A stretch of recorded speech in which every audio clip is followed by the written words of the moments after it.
Hi, Great. Johanna. Great to have you on Conversations today. And I'm really excited with the conversation we'll be having. And I know that your experience within marketing and sustainability are sort of coming together in what you're doing now as a consultant.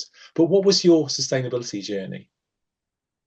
Oh, that's a great question, and thank you, Simon, for inviting me on this series. Great company, great stories that have been told already. Um, I have a long-winded way into marketing, into green marketing and to sustainability, and I think we all had that one pivot moment that I'm going to tell you about as well. Um, but I've always been fascinating, I suppose, by why people believe things, not in a cynical way, but genuinely in a curious way. So why does a bottle of wine taste better when you're told it's expensive? Or why does a luxury heritage brand feel trustworthy before you've even tried their product or seen their product or touched the product? And why some organizations inspire loyalty while others, even if they do almost the same work, are met with indifference. And I think these questions pulled me towards communication, consumer behavior, culture, whether that's a country, organizational culture. And I've never really let go of those things. So marketing and communication has always been at, I suppose, the back of what I wanted to do. Um, and then I grew up in Romania. I studied PR and political communication. And I was absolutely obsessed with the intersection of language and power and belief and how narratives and stories can shape what people think it's possible. And from a lot of Romanian perspectives, how institutions can earn or can lose legitimacy. Um, and I suppose years later, following this thread of curiosity, I went to Goldsmiths in London, which is known for a fantastic sociology department. And I went to dig deeper into this idea of consumer behavior.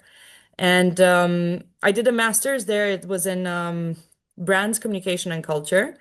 And I wrote my thesis completely on sociology, on the power of luxury and why we choose luxury and why we want to consume it, and specifically with a case study on diamonds. And the question was really how an industry or a sector or a product base can construct the perception of value throughout history.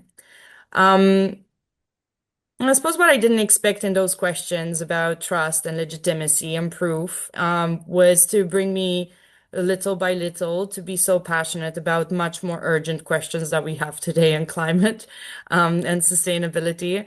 Um, and that's exactly I think that's, one of the challenges that brands face today, um, that you can have substance and you can have data and you can have a genuine impact and still failed to be believed. Or you can have the opposite and have a very good brand image, I suppose. Um, and I want to, sorry, my point here was more you can still fail to be believed if the story and the proof that you have don't move together.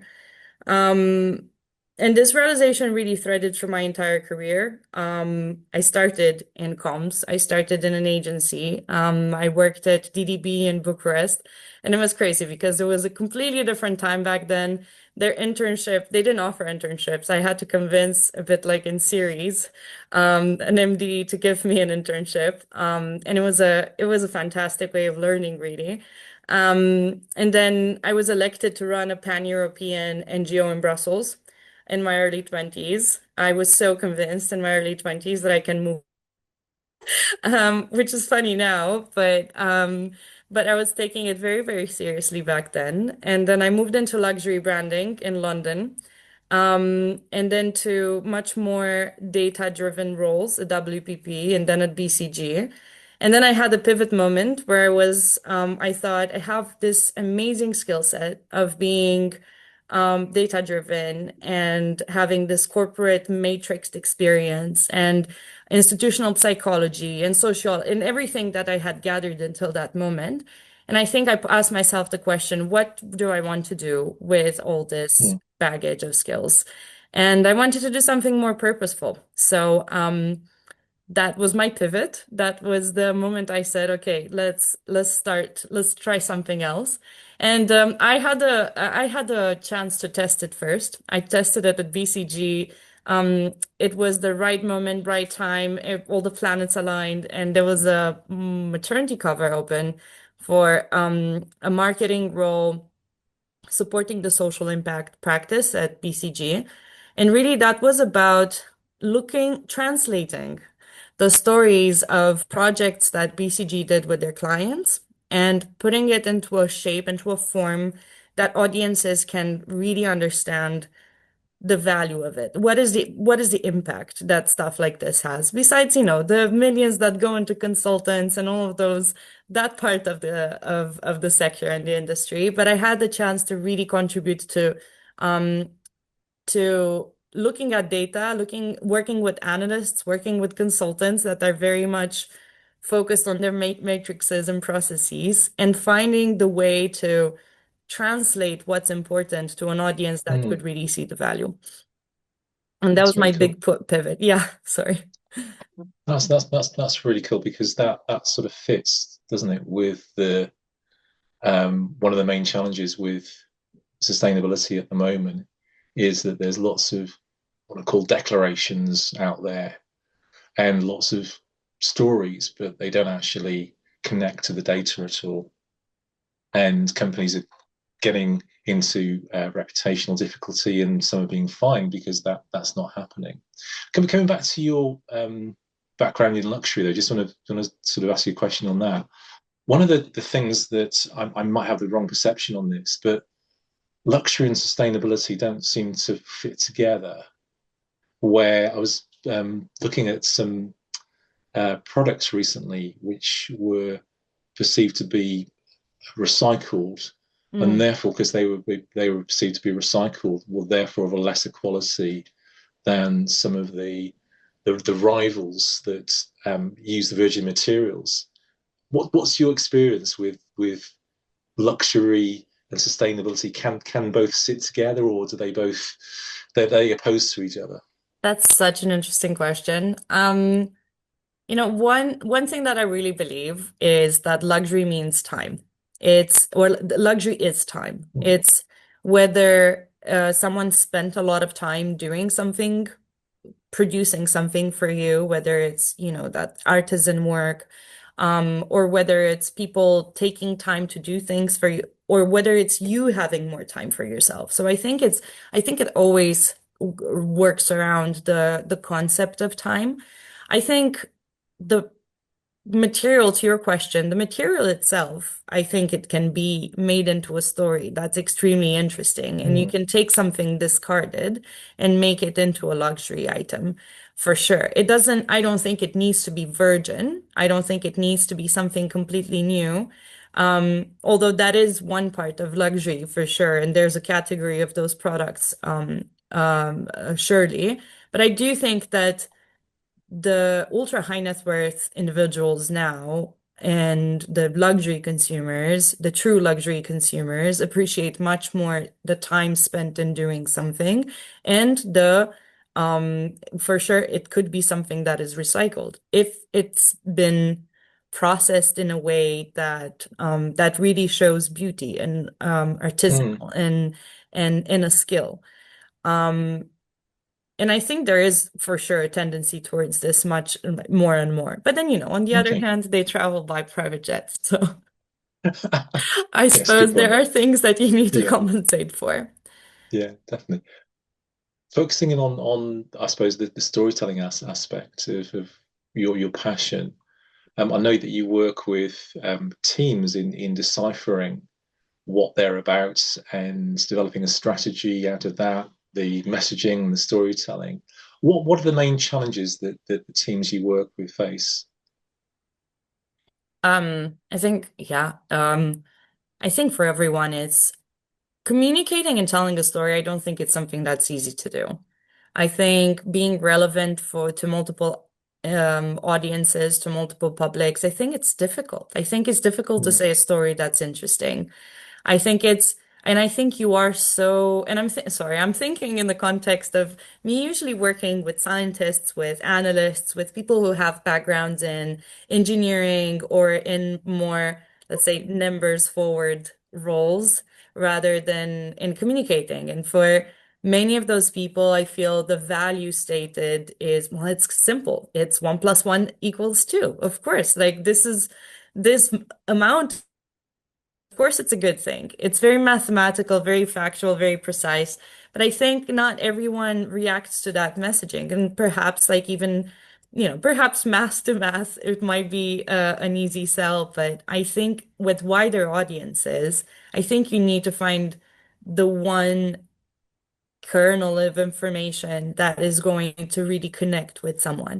And if I may, I'll tell you a story about Mm. what really kind of crystallized this for me because it was at the end of my MBA, we did a trip to Iceland, and it was a study trip to look into their entrepreneurial and tech practices, especially around climate and sustainability.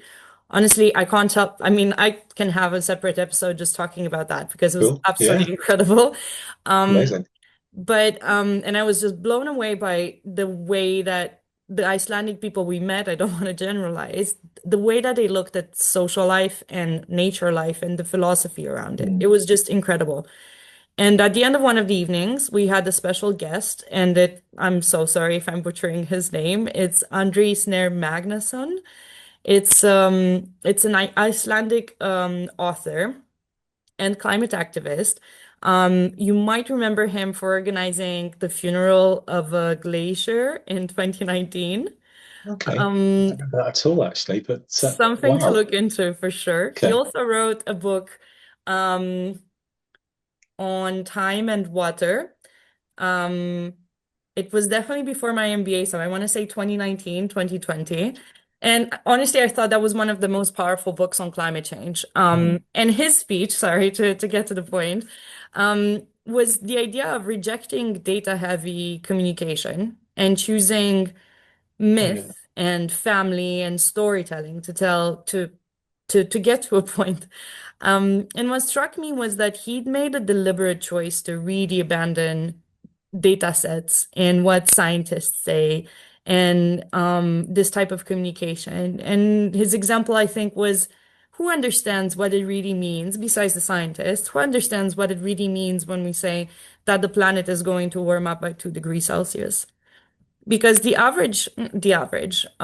most people will think, well, that would be nice. We're gonna have hotter Mm. summers. I think that the overall impact itself is something that is very difficult to understand. And sometimes, perhaps there is not a willingness to understand. It's not relatable to me. It doesn't affect me. And Yeah. his whole argument was that the scale of the climate crisis has become so overwhelming that facts alone, they produce a paralysis in front of any type of action. And I look at the newer generation, nihilistic, I think, or a lot of them that I meet are very nihilistic in their approach, thinking that, well, why should I do anything? We're all gonna die anyway. It's like there's no other generation coming after us. And however, what he did mention is what does produce action is story, is myth, Mm. is personal meaning, is something that you can truly relate to.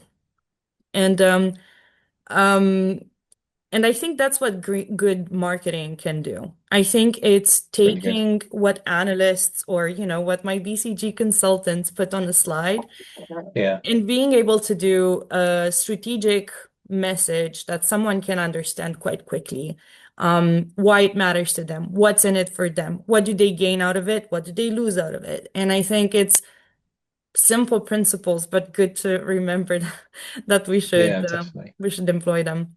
I think if you've hit on some really key points there, some of the things that are springing to mind are the lack of hope, Yeah. where if I'm looking at facts and figures, I see desperation in those facts and figures. I don't see hope at all. I also have no connection to those facts and figures. And I was Yes. thinking years ago, I had heard about I think it was the devastation in Haiti, Hmm. and it was a fact and a bunch of figures I saw on the news. Hmm. I was then in Hong Kong for a conference and bumped into someone who was right at the centre of the relief going on in Haiti. I grabbed a little flip camera at the time because it was going back so long ago that your phone couldn't do video at that point in time or do it really badly. And interviewed him, and it was just incredible. And suddenly there was a connection to what had happened through his story. Hmm. And wow, how can we support you? How can we help you? How can we get involved with the relief effort there? And it was just a very different dynamic of having heard the news, the headlines, seeing some of the facts and figures coming out of that nation, and being just almost like shrugging, going, well, "There's nothing I can do." But then there's that Yeah. personal connection that you have, and I think that's what you're talking about: is how do you go beyond those scientific facts or statistics, and you make that emotional connection with the audience that you're trying to reach. Yeah, I think that's exactly it. It's finding the right things that are relevant for your audience. And I think that there are some foundations, some NGOs that are doing that in an excellent way.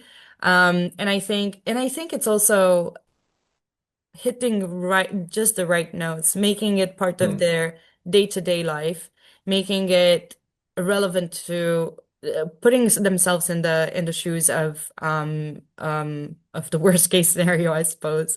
yeah, Um, I think that emotional drive can really, really drive action as well.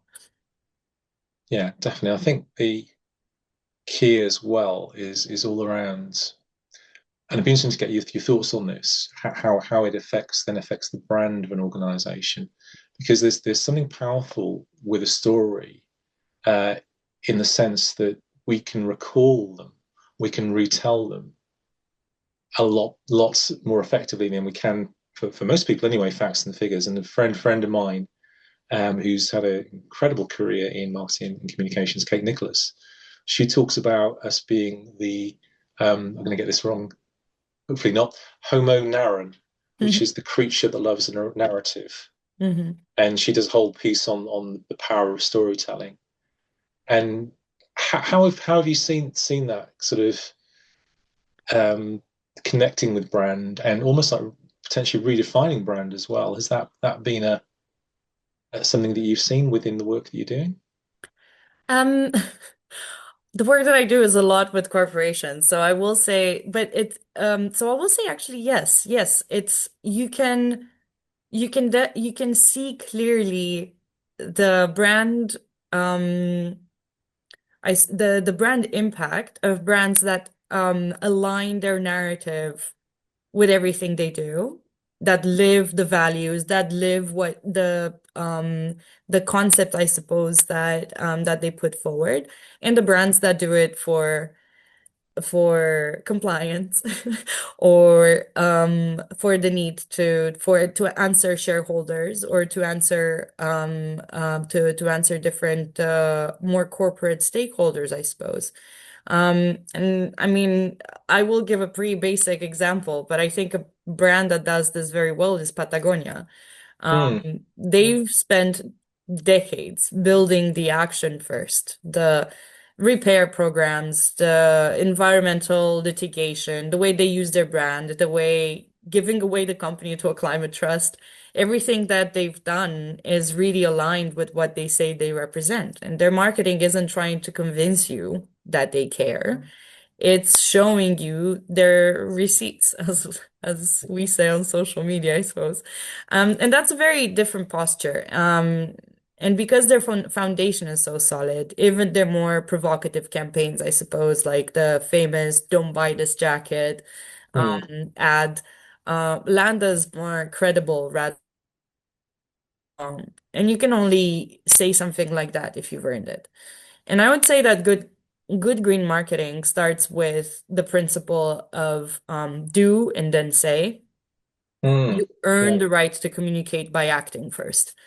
The story has to be built on the foundation of what you do, of a real verifiable action, and not an aspiration dressed as an achievement. And that makes me also think about, I think a very good example of a corporation supporting causes that matter to them rather than nothing against WWF, but rather than the large end of the year donation to a big company that they don't particularly align with. You know, if they're Mm, a professional services company that has nothing to do with the with nature conservation, yeah. Yeah. it's a more difficult, and there's so many causes you can support based on where your company is rooted. And I think a great example is Cartier, the jewelry brand, and one of their symbols is a panther. And they have this in their jewelry, and they have this in they used to have it in their ads quite a lot. And their foundation, they have a separate foundation, actually supports quite a lot the wildcats, like wildcats initiatives and wildcats conservation Mm, initiatives. And I think that's brilliant. I think that's it's really good. about living, a brand can always live their identity. If we think of Yeah. brands as persons, as profiles, as characters, I think you can also think of how they aligned with something that they would really believe in. So I think that's sometimes a missing piece in some branding directions. That's so good. I was just thinking back to, my goodness, uh, a long time ago. I used to do bits on branding, and what I used to do was draw a stick figure because Mm. it was such a strange concept to people. It was, what I can do is make it, as you said, a person, a personality. And I Hmm. used to write. I'm trying to think what I used to do now. I used to write the words believe, behave, do, and a few other words as well, and try to get them to describe their brand as it is at this moment, who we as an organisation Yeah. in terms of those words, and then also think about aspirational as well, where we want to be. But the belief one, I think you've hit on something. I've never thought of that from a um, beyond the day job. Hmm. What kind of world do we want to see? What kind of world do we want to create? Especially linked to sustainability. It's something that I don't think I ever pushed in any of those sessions, to be honest, because it would have been very new to me at that point in time. Yeah. That's incredible. And the work you do, we said about Patagonia, where I believe 99% of the colleagues are signed up to the purpose of Patagonia. Yeah. I'm guessing when you go into an organization, you haven't got that luxury. You Hmm. you have maybe your marketing person you're connected to, or sustainability person, or your C-suite person. How, Hmm. how how do you help change that culture? What are the key elements that you bring into that organization? Yeah, that's another great question. And I think that there's moments where it can go smoother and moments where it's more of a battle. I will say that it takes time. It's all about patience. It takes in order to land the message, you cannot just um walk with your boots on and say, we're gonna do this now. I think and it's really the basics of change management. Something that does work, we're used to work anyway, was creating the challenge or creating, spotlighting the challenge and creating a fire under the seat. And Mm, sometimes it works with what is the positive opportunity? What can you gain from this? Sometimes it's in the message might be framed down the line of the positive if the carrot doesn't work. It's about the opportunity that you lose. And I think we are. in 2026, I think we are slightly more or like better positioned to use regulators, to use expectations from stakeholders, shareholders, from the audience, to use data to show that Yeah.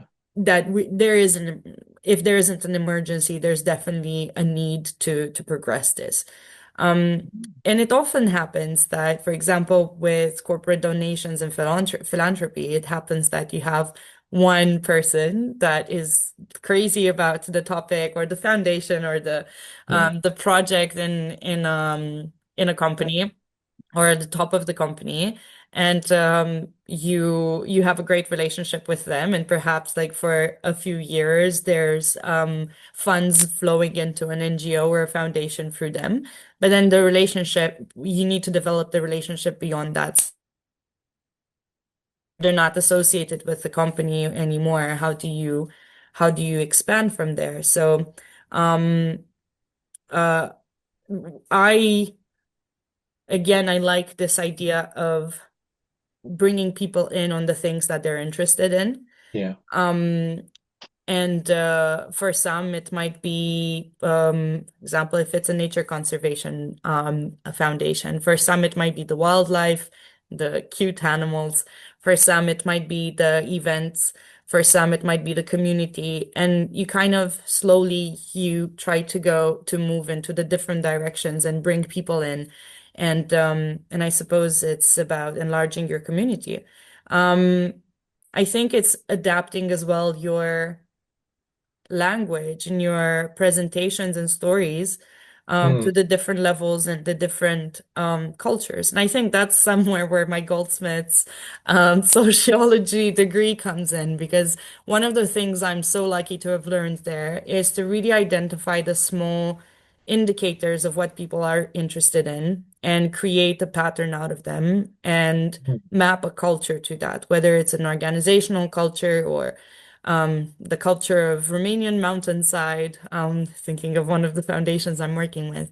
And so it's um, to summarize the answer, I think it really is about communicating slowly but at pace, giving them the information, helping them feel like they're in control, that they're not put in front of a subject that they don't know, and slowly moving into the message that you want to deliver. That's really good. I'm guessing as well that the power of the story, where the story is probably owned by one person, then is owned by multiple colleagues within that organization as they grasp the impact they're having through the work they're doing.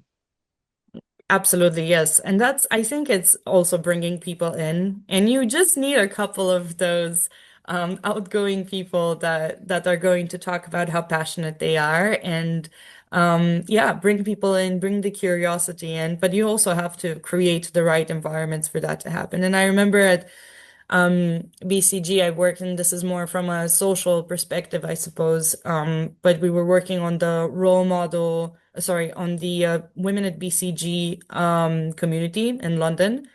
And it was all volunteer work from within the company. So it's all like people who want to get involved. And it's people donating their time, their magic time. And it was really about the moments that you create, that you are able to create together and bring people in. Mm.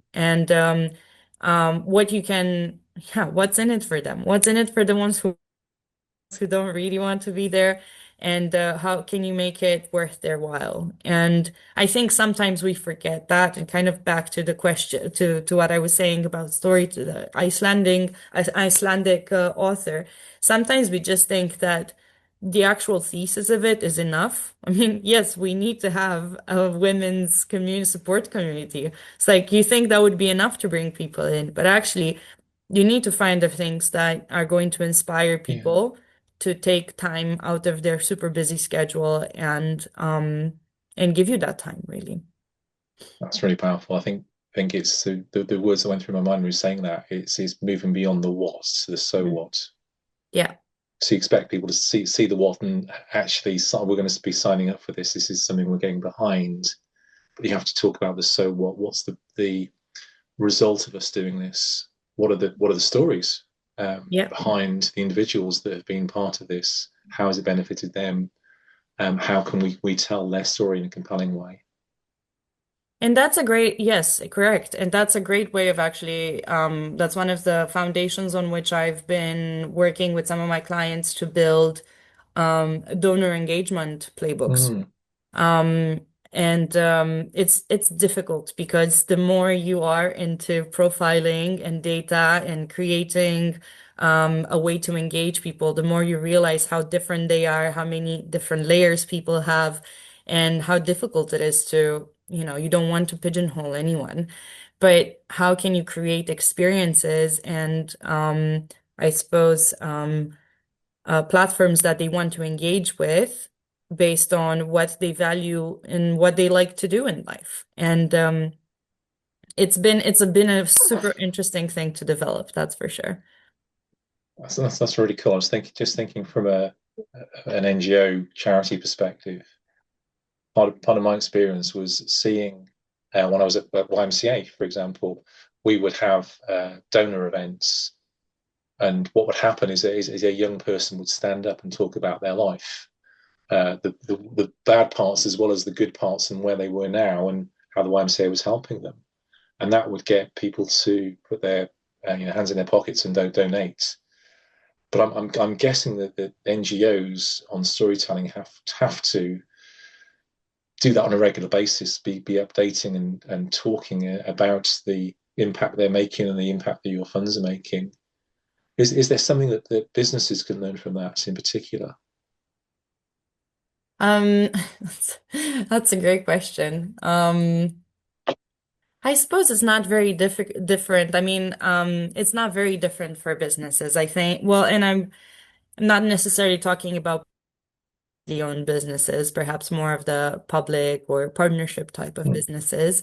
But I think the heart of the organization still needs to appeal to everyone, and whether that's the product, whether that's and sorry, I'm actually thinking of this one story that with around Nestle. It was, and I remember this very clearly because I was engaged in I was at WPP, and our client there was Nestle.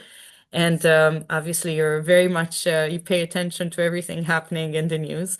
And there was an ish in a piece in the paper with the majority shareholders of Nestle demanding them to have less sugar, I think, in their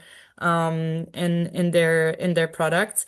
And it was an interesting thing to see unfold because mm, obviously Nestle, they're a candy company. And on one hand, I mean, yes, it would be good to pay attention to everything and make them more healthy and everything, but they are a candy company and from a lot of their product ranges. And so it was very interesting to see the reaction to that. When it came uh, as a direction from the shareholders directly through the FT. yeah, Yeah. And so can companies learn from that? I suppose it's about how it's a different type of stakeholder, right? So it's your leadership, it's your shareholders, your board advisors, and your clients, especially mm, if they are corporate clients. It's a similar thing. You need to continue to share stories, and they do this for most of the products, and you need to continue to do that about the values that you believe in, like the social impact you're having over the climate, or overall the way that you contribute to them having a more positive impact in their business. excellent. I suppose we have talked lots about stories, about the power of storytelling, but we are in this season, as we're being told, of greenhushing due Hmm. to the political climate and some of the pushback on sustainability. I had heard, well, actually read in a LinkedIn post today, it was a nicely phrased, we're in a sustainability recession at the moment, apparently, Yeah. where there is that say-do gap, as you've said. Lots of companies are doing things but not saying about them. And I think Creatives of Climate have just come out recently with their green shouting campaign, which is, to be applauded about how you tell your impact in this current climate. What's been the sort of noticeable differences, if any, in the work that you do, and how you navigated this sort of green hushing season? That's a great question. Well, I do think that across the board, what I'm seeing from my perspective as a consultant is that for sure, ESG related communication has taken a toll with the actions in the past 2 years, geopolitical pressures and all. I have to say that green hushing probably frustrates me almost as much as greenwashing. Hmm. It comes from the same place, I think. It's a fear or a concern or a lack of bravery, in a more positive phrasing. I think brands are scared of being called out, so much so that they'd rather say nothing than risk saying the wrong thing. And I understand the fear, genuinely. I think reputational risk like this can affect not only your company and the health of the company, but of an entire sector, in some cases. So the regulatory environment is tightening, yes, and audiences are more skeptical than ever, yes.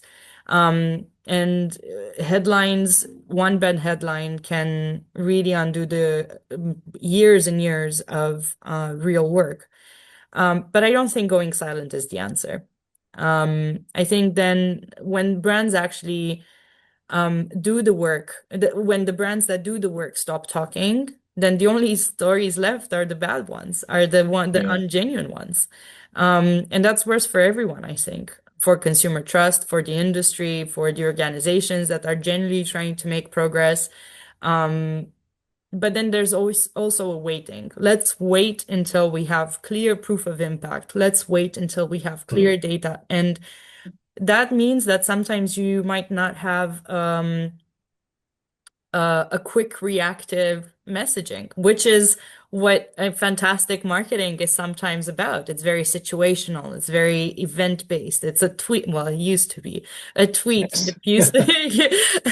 It used to be an event, and then, like a quick reactive marketing, and that's hard. And in my current role, I work with climate and sustainability teams, and they have developed most of the ones that work for big corporates. They've developed the risk assessment guidance, and often they cannot mention a lot of things. And I Hmm. remember trying to work on a title for a case study, and I think it was 2 lines of text.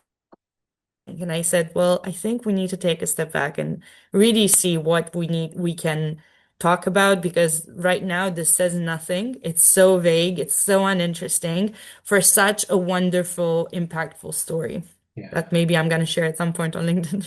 Um, but yeah, the answer isn't less communication or more communication. It's just better communication. It's knowing exactly what you can say, being informed of how Hmm. to say it precisely, and how to make it land with the audiences you're trying to reach without embellishing or without hiding behind jargon and That's really good. in scientific Yeah. words. And that's a skill. That's not easy. That's brilliant. Actually, I think that's something that you've obviously honed during your career as well, especially thinking about those audiences and knowing that the fact that audiences change as well. So a year and a half ago, 2 years ago, we could talk about sustainability, eco this, and 100% recycling, and suddenly the legislation comes in and says, "Oh no, you can't say that sort of stuff anymore." But also the audiences aren't wanting to hear that anymore. They're wanting to hear other things, and I think that's the skill that you bring to your clients, in able to translate that into the messaging, into the stories, for example, into the overall strategy of where that company goes with its branding. And I think it's a skill like any other. I think it's something you can learn. Of course, I think I'm very special and I can help my clients a lot. But I also think it seems scary at the start. But it's really like any other language that you're learning. And for some it might be Java that it's a bit difficult. For some it might be regulatory compliance. For some it might be, talking into Gen Z TikTok lingo. So it's a language like any other. It does take time and it takes years of experience, but you can also learn it, especially with all the tools that are at our fingertips nowadays. And you mentioned greenwashing earlier, and I know it's probably not as big a problem at the moment just because of the season we've been talking that we're in. But what's been your experience with greenwashing and sustainability exaggeration, and how you navigate with teams through that and away from that in particular? I think there was a season when we really needed to push the brakes. I think that now there is so much more there's so many more clear rules and ways that you should do in certifications that you can take and to understand what you can and cannot say. But that's also because a lot of other brands failed. And I remember that's probably how I learned most of the a big giant collapse. And I think it was, I don't want to say the name actually because I don't remember, but it was a big bank in London that made Yes. some claims about their green investment, if I'm Mm, not mistaken. And it was a huge scandal. And I think that was mm, one of the key case studies that I had learned from the WPP Green Claims certificate that I did. Um, and yeah, I don't see that. Well, for big corporations, I suppose that's not so much of a problem because we all have playbooks now, and we've seen the risk and the crisis that comes out of it, that I think it's mm. much more tight from this side.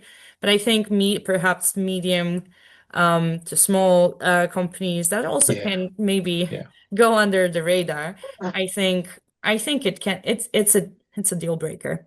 It can be a brand killer if you don't have a lot of money to pay in crisis PR and in Mm, specialized marketing to kind of get back on track. If you don't have money to rebrand, which is what a lot of companies that go for a crisis do, then it can be a company killer if you don't yeah. stay true to what you should be reporting. It's interesting to say that because I think internationally there are some big companies still making huge errors in this, but in the UK this year alone, the Advertising Standards Authority has had rulings against Cheeky Panda and against Hmm. Kit and Kinzer. Cheeky Panda do bamboo toilet paper, a really Hmm. fantastic product, incredible company, superb chief exec who's purpose driven, and they got into trouble, Kit and Kin with them as well, because Procter and Gamble uh, took offence at some of the things they were saying and said, actually, this is not right. And the ASA actually upheld the rulings. They were in the press, into the sector press as well, and had to apologise for what they've said. And more recently, last month, Grind Coffee, which is a coffee pod that's going up against Nestle, decided to do a comparison of their coffee pods against Nestle. And their coffee pods are compostable. Nestle's aren't, but Nestle have this very advanced recycling Hmm. program for your coffee pods, Hmm. and they try to make out that most of the coffee pods would end up in landfill. And they said, we've got no evidence for that. So they got Hmm. a ruling against them, which was upheld as well. And I Hmm. think you're right. Some of the more disruptive businesses are, I can say, taking market share away from some of the more established ones. And they're saying, Yeah. hang on a minute, we're going to look at your green claims. We're going to challenge you on that, especially if you're falling out of line. Because the ASA has got this incredible system, by all accounts, which is an AI system which looks at green Hmm. claims, millions per day, apparently. Hmm. But the last three companies to fall foul have actually been through direct challenge from competitors. is the green words, I think. Yes. I think it's such an interesting one on green hushing as well, because I do think Nestle do communicate a lot, but I just having an insider view on there, I think they could probably communicate more, but they Mm, prefer to be on the safe side. I think that some of the initiatives yes. that they do that I've seen part of the internal, I don't want to say internal communication, but more internal actions driven comms. They do quite a lot as well. But because of the risk with shouting about what you do and being scrutinized for it, I can see how they're on the safe side. But does green hushing open them up for actions from challengers like Grind, for example, who Mm, see a space to say, okay, well, you're not talking good about this. point. You're not Yeah. talking about what you're doing. I'm going Yeah. to, take a share of that. I'm going to take a step into that because you're clearly not communicating in that messaging, Yeah. So true. in that register. Yeah. Um, on a personal level, you're also very active in environmentalism, aren't you? From your upbringing, and I know that you work with an organisation called Conservation Carpathia. hmm What does that work look like, and hmm what sort of um, uh, things do Conservation Carpathia do, and what do they achieve? Oh, loads of stuff. Cool. Um, well, I'll start by saying that I was born and I grew up at the foot of the Carpathian Mountains, up north. And to me, nature and respecting nature was such a big part of my upbringing. My grandfather used to go up the mountain quite a lot, and he took me as a kid. He had two beautiful Irish setters that would lead the way. And we were also matched in our physical skill because me and my grandfather, I mean, because we were both quite slow. I was quite young, and he was a bit more tired from all the well, from life, I suppose. And he was the one who taught me. He would show me nature, and he would tell me about how it's beautiful to look at, to experience. Do not pick flowers, do not take the fruit away. It's more for, it's for everyone to enjoy. And it's to see it thrive. Do not interfere in the way that nature does things. In a very traumatic event where I saw a cat attacking a bird. But so it was, it was really about and Carpathians as an ecosystem have always been such a big part of my life. And I've gone through, I think, different stages of activism because in Romania there are quite big issues with deforestation and with sort of I think it's called the logging mafia. Oh yeah, Like yeah. yeah, and I've gone through all the different types of activism from being in the street to, just being upset about things to, and now recently, I've had the opportunity to join the board of the foundation as a trustee. And it's they were looking for someone who could support. They had loads of advisors on the scientific part, on the actual nature conservation activity. Their plan is to protect one of the mountains in the range, which is called the Făgăraș Mountains, um, and to create a national park because that's the only way that you Mm, can protect it from logging and from the corrupt way of managing some forestry in some areas in Romania. And in order to create a national park, of course, that there's all the scientific involvement of it, of protecting nature, but actually there's a lot of community engagement work mm, because you cannot you cannot go on this part of the mountain. You cannot tell people who live there that they cannot pick berries there anymore, or that they cannot, I don't know, cut wood for their fire, because this is something that the people who live in the mountains, they're used to working with the mountain too, and they give back to the mountain and they take from the mountain. And this is a balance that they're used to. It's very difficult to tell people, well, actually, this Yeah. is not your mountain anymore. Which is not Share. what they're saying, of course. Wow. But so it's a lot of social impact and community engagement work. And this was one of my favorite parts of the project because it's more than setting a boundary and saying, well, from here on, you cannot take advantage of the resources anymore.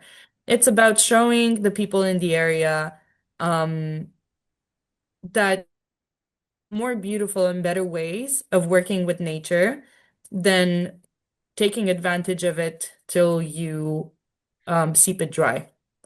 Yeah. And that's the point that I'm working mostly on with them. Well, there's some more admin things as well, of course, but the social impact and the community engagement part is my favorite part of their work there. They do incredible things with the youth there as well because they came from this insight that actually, well, first of all, there's a huge brain drain in Romania, and Mm. it's and from the mountain or from the village side to urban areas, that's always been the case. But now less and less people, young people, want to stay there. And so in one of the foundation direction, they want to show locals that there is life and business and a good life to be had there as well. And there's a decent I suppose, prideful way of living with the way things you can do there.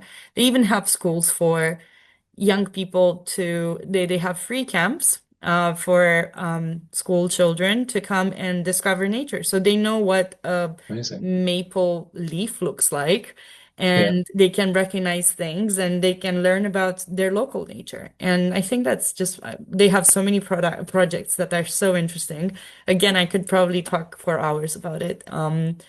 But yeah, I really, really appreciate the social impact part of their work.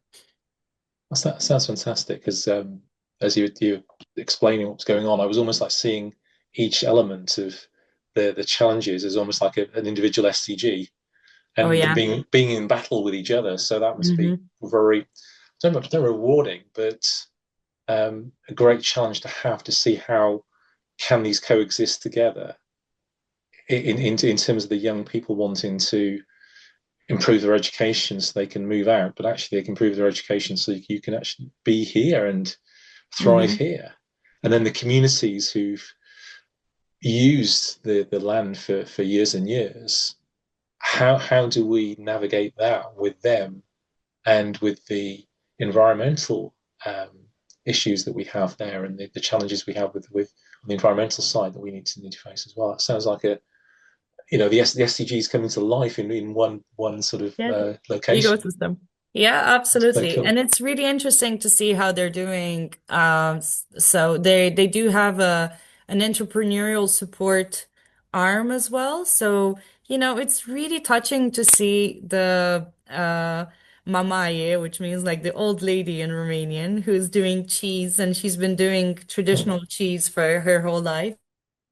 The support of more modern ways of communicating her business, of assessing her business and presenting, and of bringing it to tourists who are interested in sustainable travel, which, to be completely honest, it also has a premium. So their products and their experiences and the services that they can offer in the area, the locals can also have a premium keeping to the sustainability labeling of things.